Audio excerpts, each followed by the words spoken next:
이제 막을 내립니다. 한번 전체적인 이야기를 해볼까요?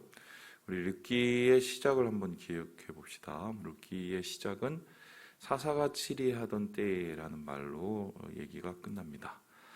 그리고 룻기의 마지막을 보니까 다윗을 낳았더라라는 말로 끝납니다. 그렇다면 룻기가 쓰여진 이유는 사사가 치리하던 시대, 그러니까 사사의 시대에서 다윗이 치리하는 시대, 다윗의 왕국까지 어떠한 일이 도대체 일어났는지를 설명하기 위한 것입니다. 아는 것처럼 사사의 시대는 혼란의 시대요, 암흑의 시대요, 우리가 경험한 것처럼 영적 침체의 시기였는데, 그러한 이 암울한 어둠이 다윗의 영광의 시대로 바뀌어가는 그 과정 속에서 하나님은 어떻게 누구를 통해서 이 일을 준비하셨는지 이 얘기가 적혀 있는 것이 바로 룻기라고 하겠습니다. 그래서 그 룻기의 시작을 또 살펴보면 떠나는 이야기로 나옵니다. 엘리멜렉이라는 사람과 그의 두 아들과 그의 아내가 베들레헴을 떠나서 모압이라는 지방으로 이사가는 이야기가 나오죠. 이것은 단순히 한 가정이 이사가는 이야기라기보다는 상징적인 표현인데, 자기가 있는 그 자리는 바로 하나님이 계시는 곳입니다. 하나님이 계시는 그 자리를 떠나서 하나님이 과의 거리가 먼, 계시지 않는 것 같은 세상으로 떠나버린 한 가족의 이야기를 담고 있는 것이죠. 마치 이스라엘 백성들이 하나님의 자리, 하나님의 임재의 자리, 하나님이 계시는 자리를 떠나서 세상으로, 그리고 이방으로, 그리고 하나님이 싫어하는 곳으로 그의 영적인 모습을 중심을 옮긴 것과 유사하다고 하겠습니다.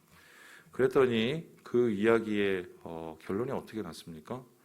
다 죽었습니다. 그래서 룻기의 처음의 시작은 다 죽는 얘기로 끝이 납니다. 엘리멜렉도 죽고 기련도 죽고 말론도 죽고, 그리고 나오미라는 이 엄마조차도 죽은 것과 같은 인생을 살고 있었습니다. 그리고 죽은 것과 같은 인생에 함께하고 있었던 오르바와 룻이라는 여인조차도 사실은 소망과 기약이 하나도 없는 죽은 영혼들과 마찬가지인 사람들이었죠. 그런데 룻의 이야기의 끝이 어떻게 납니까?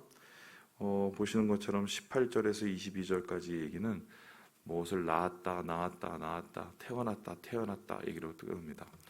죽는 얘기로 시작해서 태어나는 이야기로 끝이 나죠. 그렇게 죽는 얘기가 태어나는 얘기, 낳는 얘기, 생명의 얘기로 끝날 수 있었던 이유, 이제 그것의 원인을 찾는 것이 바로 룻기라고 할 수 있겠습니다. 자, 그렇다면은 떠난 사람들이 어떻게 다시 돌아올 수 있게 되었을까?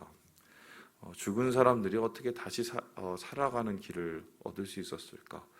사사의 시대가 어떻게 암흑에서 영광의 다윗 왕국으로 옮겨질 수 있었을까? 그 변화와 회복의 중심에는 룻과 보아스라는 사람이 있었던 것이죠. 룻과 보아스라는 사람, 하나님께서 사용하시고 하나님께서 역사하시는 사람들이었습니다. 그런데 중요한 것은 이 룻도 보아스도 그렇게 역사적으로 뛰어나고 사람들이 눈여겨볼 만한 주목할 것이 별로 없는 평범한 사람이었어요. 오늘날 우리와 같은 한마디로 범인이었습니다. 범인. 그런데 그 평범한 사람들이 어떻게 역사를 변화시키고 죽음을 생명으로 바꾸는 그러한 일을 만들었을까?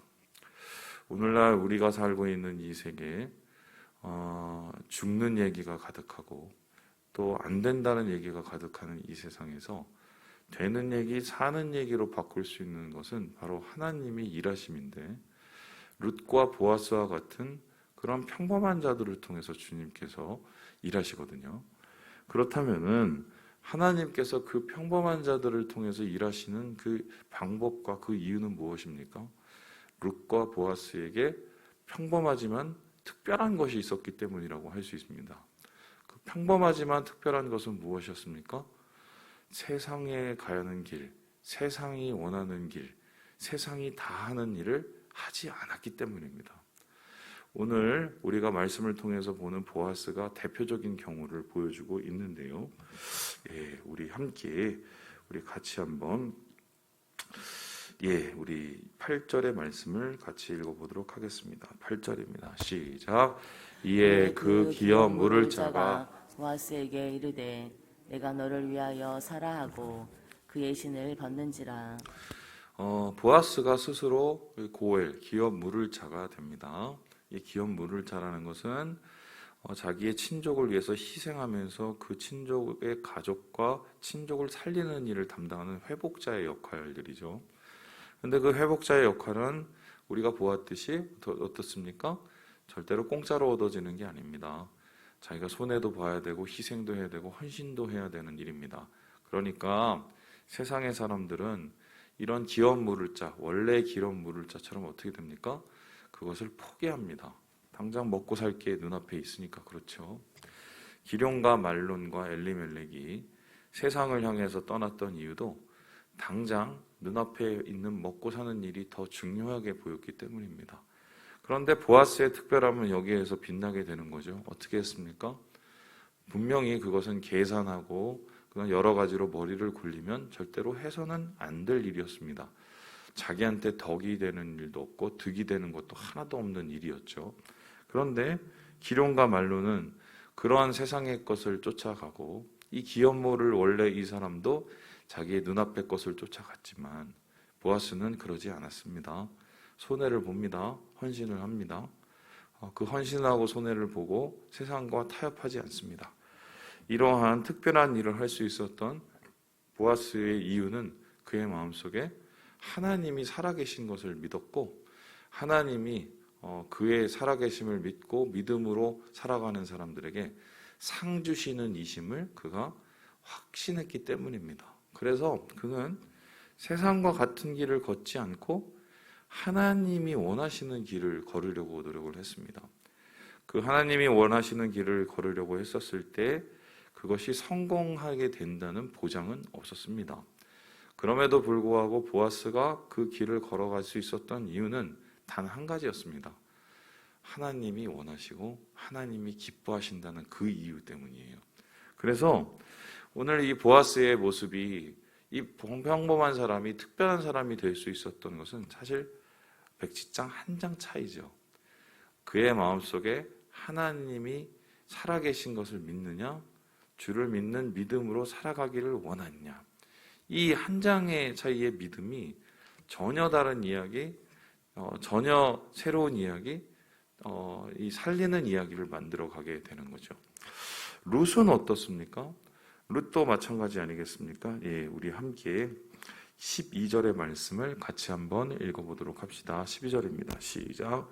여호와께서 이 젊은 여자로 말미암아 내게 상속자를 주사 내 집이 다말이 유다에게 낳아준 베레스의 집과 같게 하시기를 원하노라 하니라. 룻의 경우는 받을 수 있는 최고의 찬사를 얻죠. 그는 모압 여인이었습니다. 그는 평범한 여인이 아니었죠. 왜냐하면 모압 여인은 그 당시에 가장 적대시 여겨지는 이방 민족이었기 때문입니다. 그것도 과부였어요. 힘도 없었어요. 그런데 이렇게 어떤 적대적인 이방인이, 그것도 여인이, 과부가 사람들의 칭찬과 칭송을 받는 유다의 가문을 이어가는 한 여인으로 변할 수 있었던 이유는 그의 마음과 중심이 세상과 달랐기 때문입니다. 그의 마음과 중심이 세상과 달랐던 이유는 바로 룻의 고백 속에 나타나 있죠. 자기의 시어머니를 쫓아서 그와 함께 가고 그와 함께 살고 그와 함께 묻히기로 작정한 그것, 시어머니와 함께 하나님을 섬기기로 했던 그 작정이 바로 룻을 새로운 인생 그리고 살리는 인생이 되게 만든 것입니다. 그래서 오늘 이러한 룻에 있는 열심을 가리켜서 이 사람들은 뭐라고 그러냐면 다말이 유다에게 낳은 베레스의 집이라고 말합니다. 다말 사건을 기억하시죠? 다말은 어떤 여인이었습니까? 한마디로 살 소망이 하나도 없는 과부였고요. 그리고 유다의 며느리였습니다. 그런데 그 유다의 며느리인 다말이 아이를 낳게 되고 그 계대를 이어갈 수 있었던 이유는 열심 때문이었죠. 근데 사실 그 열심이라는 것이 우리가 볼 때는 비윤리적입니다. 자기의 시아버지를 꼬셔서 유혹을 해서, 그것도 자기인 줄 모르고 치장을 해서 이 함께 잠자리를 하고 그렇게 해서 아이를 낳게 되지요. 비록 그 방법과 여러 가지의 상황은 비윤리적이고 100% 옳지 않은 방법이었지만, 그럼에도 불구하고 그가 성경에서 그 이름을 지우지 않은 이유는 단 한 가지죠. 거룩한 열심, 거룩에 대한 열심, 하나님의 나라에 대한 열망, 그것이 그에게 있었기 때문인데, 룻도 사실 부족하고 연약한 게 너무 많은 사람이지만 그의 마음속에 거룩한 열망, 하나님 나라에 대한 열망, 하나님을 사모하려는 그 마음이 한 가지가 있었기 때문에 바로 룻의 이름이 바로 베레스의 집안에 새겨지고, 그리고 그의 이름을 통해서 다윗의 왕국이 나타나게 되는 가장 큰 이유가 되는 것입니다.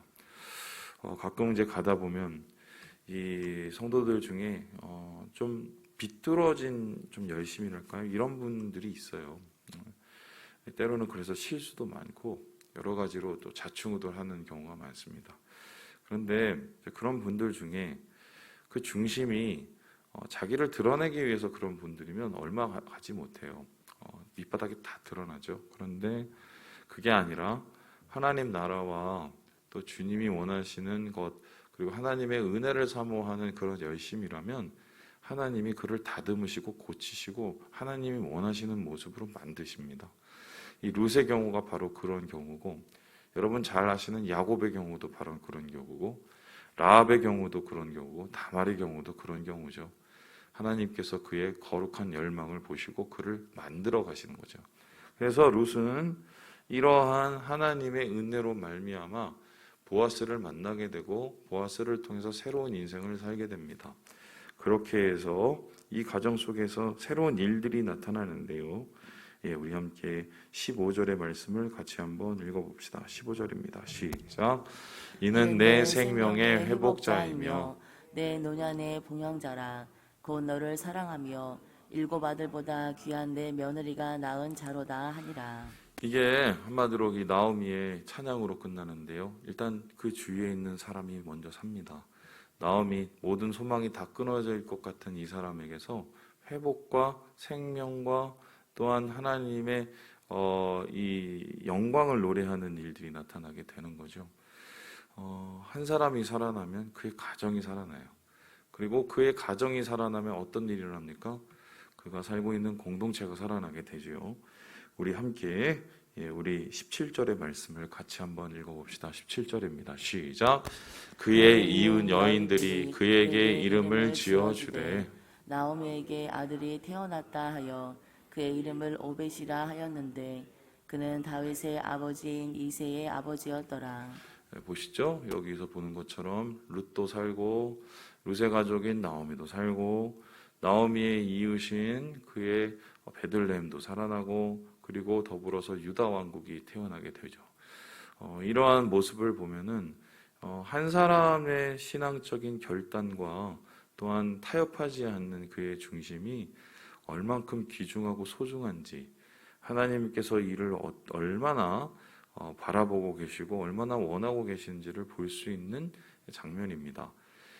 이스라엘에 당시에 수많은 사람들이 있었고 능력도 많고 또한 부도 많고 또 여러 가지의 자기의 자랑을 가진 사람이 많았지만, 그런 사람들이 세상을 바꾸고 그런 사람들이 세상을 하나님의 나라로 변화시킨 것은 아니에요. 전혀 예상치 못한 이 이방 여인 한 명, 그리고 지방에 있는 그런 이름 없는 이 보아스라는 이 사람 한 명을 통해서 하나님께서 그 일을 이루어 가시는 겁니다. 그런데 오늘 이 말씀에서 되게 중요하게 여겨지는 단어가 하나 있어요. 제가 어제 말씀을 묵상하면서 이 부분이 눈에 딱 들어왔는데요. 17절 다시 보시면요. 나오미가 키운 이 그의 손자, 그러니까 룻이 낳은 아들, 그러니까 보아스의 아들이죠. 보아스의 아들 이름이 뭐라고 합니까? 오벳이라고 나옵니다. 오벳, 그죠? 이 오벳이라는 단어의 뜻이 여러분 뭔지 아세요? 이게 아바드라는 단어에서 유래가 됐어요.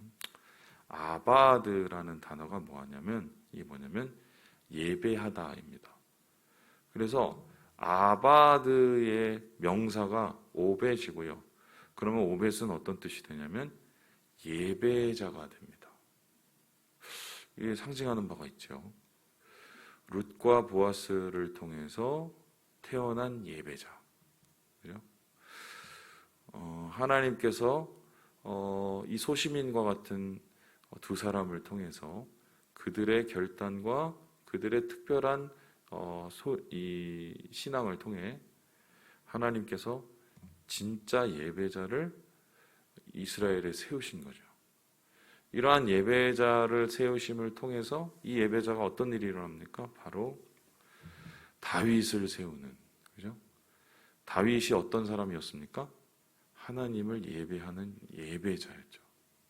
그러니까 예배의 흐름이 이렇게 이어져 가고 이런 예배의 전통과 예배의 중심이 결론적으로 이스라엘을 영원한 유다 왕국, 예수님의 나라로 준비하는 그 기틀이 되었다. 이렇게 볼 수 있겠습니다. 예, 그래서 저는 오늘 이 룻기를 보면서 좀 우리 시대를 볼 수 있는 좀 눈이 열렸으면 좋겠어요. 똑같은 시대죠, 사실 지금이. 왜냐하면은 사사의 시대 못지않게 진정한 왕이 없는 시대입니다. 왕이 왕 같지가 않은 시대죠. 각 그 사회 분야에 소위 말해서 리더라는 분들이 전혀 리더 같지 않은 일들을 하는 시대. 교회도 마찬가지죠. 교회를 이끌고 갈 큰 소위 말해서 사람들이 전혀 크지 않는 행동들을 하는 시대이죠. 이러한 시대 속에서 우리가 계속 보는 것은 모든 것이 다 무너지고 있는 것을 보죠. 특별히 그 중에 가장 큰 것은 교회죠. 교회가 이미 이 코로나 시기를 통해서 큰 타격을 입지 않았습니까? 그렇다면 우리에게 소망은 없는 것일까? 룻기가 그 정답을 분명히 얘기하고 있죠. 아니다, 있다.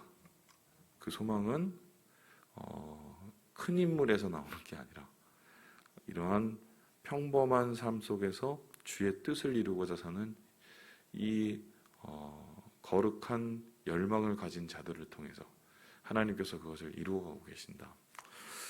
그래서 저기 교회가 그런 교회가 되기를 정말 소망합니다. 예, 정말 그랬으면 좋겠어요. 우리가 약하고 부족하고 또 작고 또 우리가 연약한 부분이 많지만 하나님 원하시는 특별함이 우리 마음속에 간직되어지고 그 특별함이 우리 가운데 예배 가운데 우리가 준비된다면 하나님께서 세상을 바꿀 수 있는 그 사람을 우리 속에서 찾지 않으시겠어요? 그래서 우리 형제 자매들 룻기를 우리가 바라보면서 좀 희망과 소망을 다시 되찾고요. 예수 믿는 사람의 가치, 예수 믿는 사람의 소중함, 그 능력이 무엇인지를 다시 한번 깨닫는 오늘 하루가 되기를 주님의 이름으로 축원합니다.